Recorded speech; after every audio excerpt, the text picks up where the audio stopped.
বাংলাদেশত আছে নেকি আলফা স্বাধীনৰ মুৰব্বী পৰেশ বৰুৱা এই উদ্বেগজনক তথ্য লাভ কৰিছে ভাৰতীয় চোৰাংচোৱা সংস্থাই ভাৰতৰ বৈদেশিক চোৰাংচোৱা বিভাগৰ খবৰ অনুসৰি বিগত কিছুদিন ধৰি বাংলাদেশত আছে পৰেশ বৰুৱা জামাত-ই-ইছলামীৰ অনুগত ভাৰত বিদ্বেষী কেইজনমান প্ৰাক্তন সেনা বিষয়াৰ সৈতেও কৰিছে এই বিষয়ত আলোচনা কিন্তু পৰেশ বৰুৱাৰ প্ৰাক্তন সহযোগী তথা আত্মসমৰ্পণকাৰী আলফা নেতা অনুপ চেতিয়াৰ আন এক মন্তব্য এই সময়ক জনোৱা অনুসৰি ভাৰতীয় চোৰাংচোৱা সংস্থাসমূহৰ এইটো মনেসজা কাহিনী পৰেশ বৰুৱা বাংলাদেশলৈ যোৱা নাই তেওঁৰ সৈতে মাজে মাজে ফোনত কথা হয় অনুপ চেতিয়াৰ দাবী তেওঁ ঢাকালৈ গ'লে নিশ্চয় খবৰ পালোহেঁতেন ভাৰতৰ বৈদেশিক চোৰাংচোৱা সংস্থাৰ ওচৰত আছে নিশ্চিত খবৰ বাংলাদেশৰ সেনা চোৰাংচোৱা সংস্থা DGFIৰ কেইজনমান বিষয়াই প্ৰায় 4 দিন পূৰ্বেই আলফা স্বাধীনৰ সৰ্বাধিনায়ক পৰেশ বৰুৱাক বাংলাদেশলৈ লৈ আহিছে কেন্দ্ৰীয় গৃহ মন্ত্ৰালয়ে এই খবৰটোক অত্যন্ত গুৰুত্ব সহকাৰে লৈছে গৃহ মন্ত্ৰালয়ৰ এজন বিষয়া অনুসৰি পৰেশ বৰুৱাক আলোচনাৰ বাবে ঢাকালৈ লৈ অনাৰ অৰ্থ হ'ল উত্তৰ পূৰ্বাঞ্চলক ভাৰতৰ পৰা বিচ্ছিন্ন কৰাৰ বিষয়টো এতিয়া কেৱল ভাবুকিৰ পৰ্যায়ত থকা নাই বাংলাদেশৰ শক্তিশালী এটা ভাৰত বিদ্বেষী অংশই ইয়াক বাস্তৱায়িত কৰিবলৈ উঠি পৰি লাগিছে লগতে উল্লেখ কৰিছে যে পৰেশ কেৱল আলফাৰ সৰ্বাধিনায়ক নহয় উত্তৰ পূবৰ প্ৰতিখন ৰাজ্যৰ সন্ত্ৰাসবাদী সংগঠনসমূহৰ প্ৰশিক্ষণ আৰু সমন্বয়ৰ দায়িত্ব পালন কৰি আহিছে সেইবাবে শিলিগুৰি কৰিডৰ পাৰ হৈ 7 সিষ্টাৰ্ছ নামেৰে উত্তৰ পূব ভাৰতৰ যি 7খন ৰাজ্যক ভাৰতৰ পৰা পৃথক কৰাৰ ভাবুকি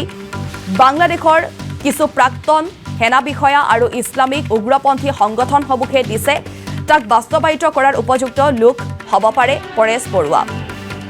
United Liberation Front of Asom বা আলফাৰ অধিকাংশ গুৰুত্বপূৰ্ণ নেতাই ভাৰত চৰকাৰৰ ওচৰত অস্ত্ৰ সমৰ্পণ কৰি স্বাভাৱিক জীৱনলৈ ঘূৰি আহিলেও পৰেশে স্বাধীন অসমৰ দাবীত সহস্ৰ আন্দোলনৰ পথ এৰিবলৈ সন্মত নহ'ল ম্যানমাৰৰ চীন ৰাজ্যত এতিয়াও তেওঁৰ নতুন সংগঠন আলফা স্বাধীনে নৱাগত তৰুণসকলক অস্ত্ৰ প্ৰশিক্ষণ দি আহিছে পৰেশ বৰুৱা নিজে ম্যানমাৰ সীমান্তৰ চীনৰ ইউনানৰ এটা আধা চহৰত থাকে ভাৰতীয় চোৰাংচোৱাৰ তথ্য অনুসৰি প্ৰায় 4 দিন পূৰ্বে টেকনাফৰ মাজেৰে পৰেশ বৰুৱাক লৈ যোৱা হৈছে বাংলাদেশলৈ তাৰ পৰা চট্টগ্ৰামত লৈ গৈ তেওঁক DGFI কাৰ্যালয়ৰ ওচৰত JC মূৰৰ হাৰবাৰ ভিউ নামৰ এখন হোটেলত ৰখা হৈছিল দেওবাৰে তেওঁক ঢাকালৈ লৈ গৈ বনানীৰ 5 নম্বৰ ৰোডত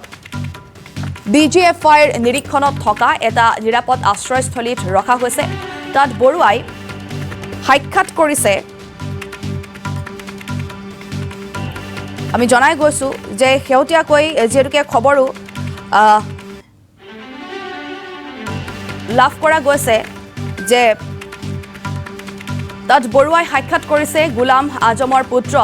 ব্ৰিগেডিয়াৰ জেনেৰেল অৱসৰপ্ৰাপ্ত আব্দুল্লাহিল আমান আজমি আৰু মেজৰ জেনেৰেল ৰেজাকুল হাইদাৰ চৌধুৰী ৰেজাকুল হাইদাৰ চীনেৰে বাংলাদেশৰ মাজেৰি আলফাৰ বাবে অস্ত্ৰ-শস্ত্ৰ অনাৰ মূল কাৰিকৰ আছিল চট্টগ্ৰামত শিল্প বিভাগৰ জেটিত 10 ট্ৰাক অস্ত্ৰ-শস্ত্ৰ সৰবৰাহ কৰাৰ গোচৰত পৰেশ বৰুৱাৰ সৈতে এই ৰেজাকুল হাইদাৰো অভিযুক্ত আছিল মহম্মদ ইউনুছ চৰকাৰৰ দিনত তেওঁ সেই গোচৰৰ পৰা নিৰ্দোষী ঘোষণা কৰা হয় তাৰ কেইদিনমান পিছতেই ৰেজাকুলে চীনলৈ গৈ বাংলাদেশৰ উগ্ৰপন্থীৰ বাবে পুনৰ অস্ত্ৰ-শস্ত্ৰ অনাৰ ব্যৱস্থা কৰিবলৈ গৈছিল বুলি ভাৰতীয় চোৰাংচোৱা ইতিমধ্যে সেই তথ্য লাভ কৰিছে আৰু সেই ৰেজাকুল হাইদাৰৰ সৈতে পৰেশ বৰুৱাৰ আলোচনাৰ খবৰে দিল্লীৰ এক উদ্বেগৰ বৃদ্ধি কৰিছে প্ৰাক্তন আলফা নেতা অনুপ চেতিয়াই পৰেশ বৰুৱাৰ বাংলাদেশলৈ যোৱাৰ খবৰটোক অযুক্তিকৰ বুলি উল্লেখ কৰিছে এনেদৰে এতিয়া এক উদ্বেগজনক তথ্য লাভ কৰিবলৈ সক্ষম হৈছে আমি জনাই গৈছো যে বাংলাদেশত আছে আলফা স্বাধীনৰ মুৰব্বী পৰেশ বৰুৱা এনেদৰে এতিয়া এক প্ৰকাৰ প্ৰশ্নৰ উত্থাপন হৈছে আৰু এই উদ্বেগজনক তথ্য লাভ কৰিছে ভাৰতীয় চোৰাংচোৱা সংস্থাই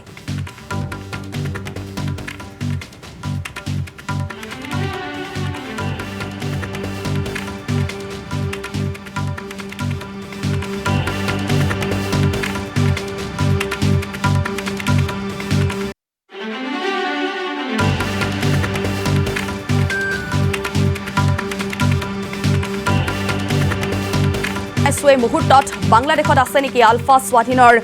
মুৰব্বী পৰেশ বৰুৱা আৰু এই উদ্বেগজনক তথ্য লাভ কৰিছে ভাৰতীয় চোৰাংচোৱা সংস্থাই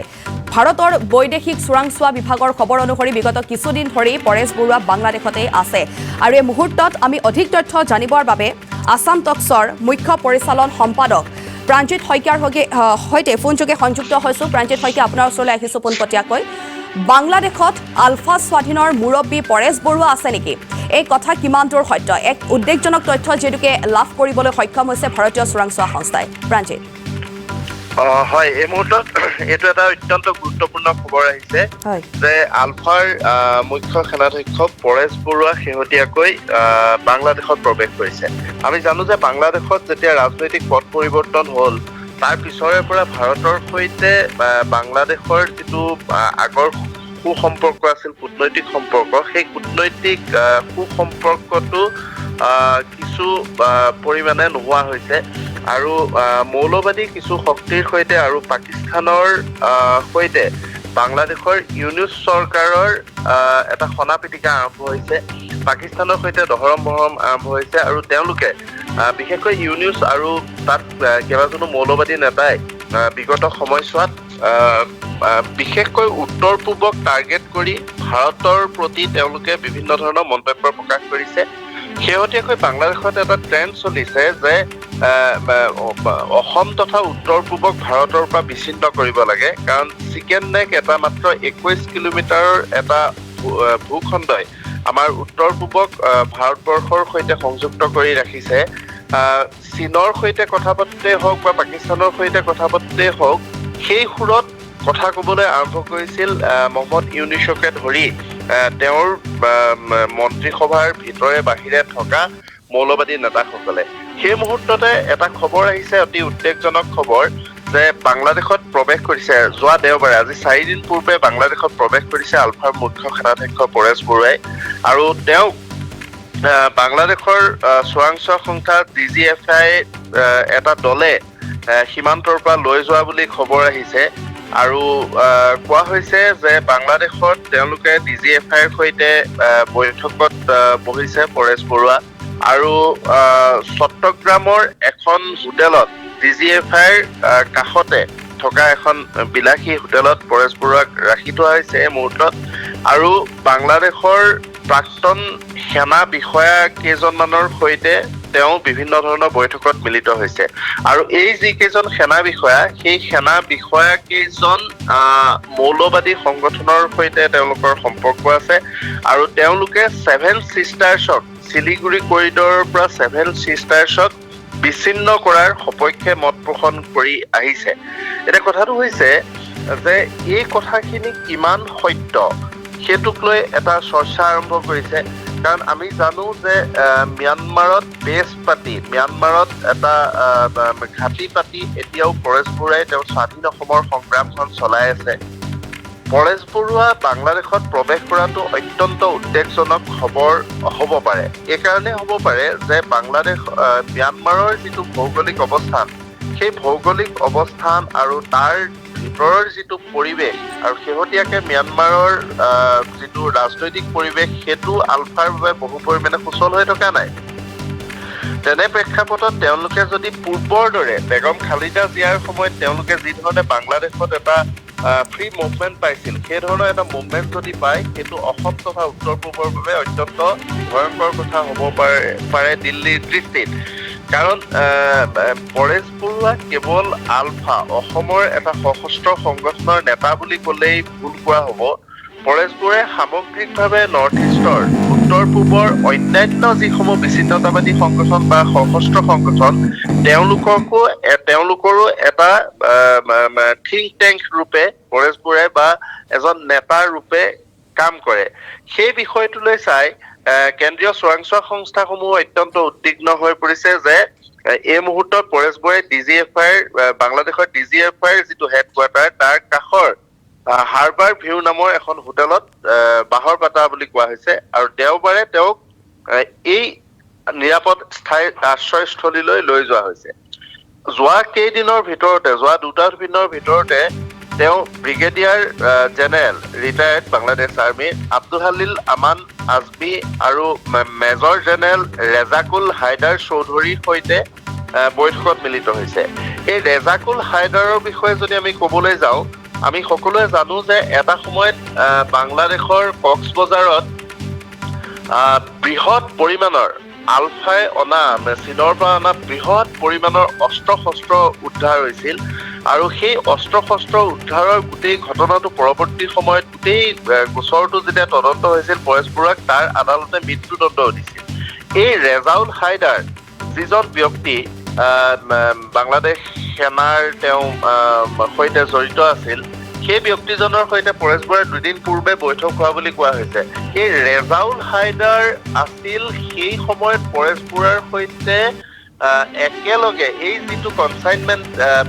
বৃহৎ পৰিমাণৰ অস্ত্ৰ আহিছিল, সেই অস্ত্ৰ সৰবৰাহৰ সৈতে এই ৰেজাউল হায়দাৰ জড়িত আছিল। এই ৰেজাউল হায়দাৰকো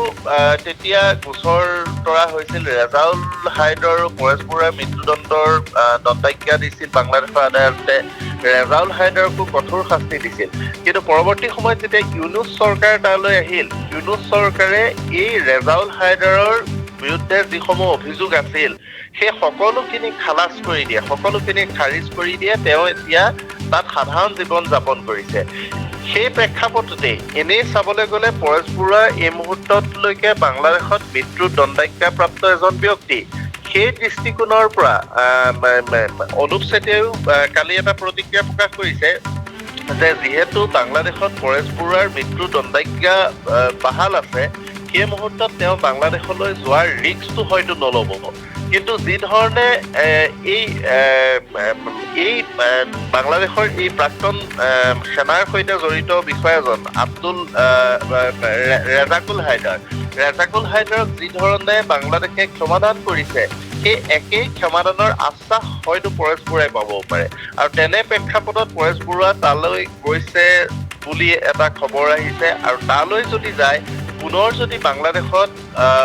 অসমৰ বা উত্তৰ পূবৰ আলফাকে ধৰি অন্যান্য বিচ্ছিন্নতাবাদী সংগঠনৰ ঘাটি স্থাপন হয়, সেইটো নতুন দিল্লীৰ বাবে অত্যন্ত উদ্বেগজনক খবৰ হ'ব আৰু অসম তথা উত্তৰ পূবৰ বাবেও সেইটো এটা ভয়ংকৰ খবৰ হ'ব পাৰে। কিন্তু কেন্দ্ৰীয় চোৰাংচোৱা সংস্থাসমূহে গোটেই বিষয়টোৰ প্ৰতি কঠোৰ দৃষ্টি ৰাখিছে, তেওঁলোকে গোটেই বিষয়টো চাই আছে। কিন্তু তেওঁলোকে